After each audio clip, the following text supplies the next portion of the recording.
Baik, perkenalkan nama saya Ibu Dododek Sukma Indranata dengan NIM 2429101021 dan pada kesempatan kali ini saya akan membawakan materi mengenai machine learning pada IoT termasuk Edge AI, Federated Learning atau Tiny Machine Learning. Nah, pada kali ini saya mengambil dari tiga penelitian bereputasi internasional. Yang pertama itu ada Integration of Deep Learning into the IoT, a survey of techniques and challenges for real-world application dari Abdusalam et al. Lalu yang kedua ada Machine Learning-based Security Solution for IoT Network, a comprehensive survey itu dari Abdullah et al. Dan yang terakhir itu dari eh, Monas Jaber dengan judul IoT and Machine Learning for Enabling Sustainable Development Goals. Nah, jadi dari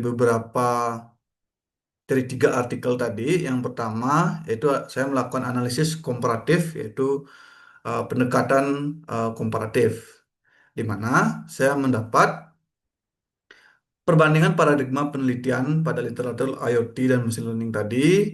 Untuk yang pertama dari pendekatan berorientasi tujuan, goal oriented approach dari Jaber, yaitu dengan judul IoT dan Machine Learning for Enabling Sustainable Development Goal, di mana fokusnya adalah penyelarasan teknologi dengan kebijakan makro (SDGs) menggunakan pendekatan top-down dari kebutuhan sosial ke implementasi teknologi. Lalu ada pendekatan berorientasi teknik dari Elhanasi et al., yaitu di mana integration deep learning, di mana ini fokusnya adalah eksplorasi arsitektur deep learning seperti CNN, RNN, dan LSTM menggunakan pendekatan bottom up dari kapabilitas algoritma menuju aplikasi. Lalu ada pendekatan berorientasi masalah, ini dari Afeid et al., di mana machine learning based security ini itu fokus pada mitigasi ancaman yang spesifik, yang memetakan kerentanan keamanan dari cyber dan mencocokkan dengan solusi defensif berbasis machine learning. Lalu ada evaluasi kritis yang saya temukan dari ketiga artikel ini. Yang pertama itu ada analisis kekuatan literatur atau strength, di mana untuk penelitian dari Jaber ini itu menawarkan relevansi kontekstual yang tinggi dengan menghubungkan inovasi teknis seperti distribusi akustik sensor dengan dampak keberlanjutan global. Lalu dari Enhanasi et al. Ini menyediakan granularitas teknik yang mendalam mengenai kesesuaian arsitektur model deep learning untuk memproses data sensor heterogen. Lalu untuk yang terakhir dari Afraid et al. Ini di penelitiannya menyajikan tinjauan komprehensif terkini state of the art mengenai mekanisme pertahanan cyber adaptif termasuk paradigma federated learning seperti itu.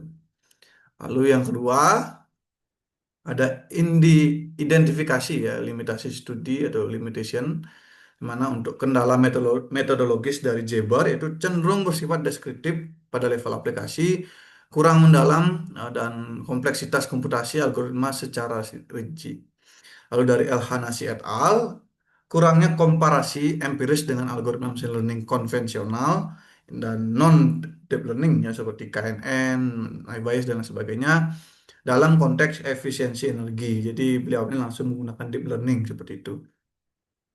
Lalu untuk dari Alfreda et al. Ini absennya validasi eksperimen benchmarking baru. Jadi studi terbatas pada survei literatur sekunder tanpa pengujian performa model secara langsung seperti itu. Lalu lanjut, saya mendapatkan sintesis celah riset atau riset gap dan future work yang kedepannya bisa digunakan sebagai apa ya atau dikembangkan sebagai apa. Untuk peluang pengembangan lanjutan dari efisiensi energi ya Green AI. Jadi celah tingginya biaya komputasi deep learning pada perangkat resource constraint merujuk pada tantangan di artikel yang dibuat oleh El Hanasi et al. Dan arah risetnya adalah mengembangkan algoritma tiny machine learning dan optimasi model yang berorientasi pada keberlanjutan energi atau energy aware machine learning.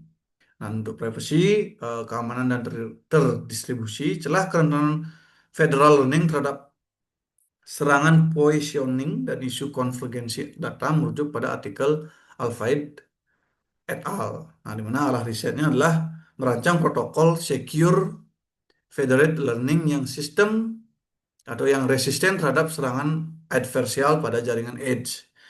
Lalu transparansi model, explain AI dan XAI. Celahnya adalah sifat black box pada model deep learning menghambat kepercayaan pengguna dalam sistem keamanan kritis atau isu lintas topik pada ketiga artikel ini. Jadi sama ya, di celah sifat yang black box testing pada deep learning. Lalu untuk arah risetnya adalah integrasi modul XAI meningkatkan interpretabilitas keputusan sistem dalam keamanan berbisnis. Jadi itu 3 poin yang saya dapatkan dari dengan menganalisa dari 3 penelitian ini. Mungkin itu yang dapat saya sampaikan. Terima kasih telah menonton video dan mohon maaf jika ada kesalahan kata. Sampai jumpa di video selanjutnya.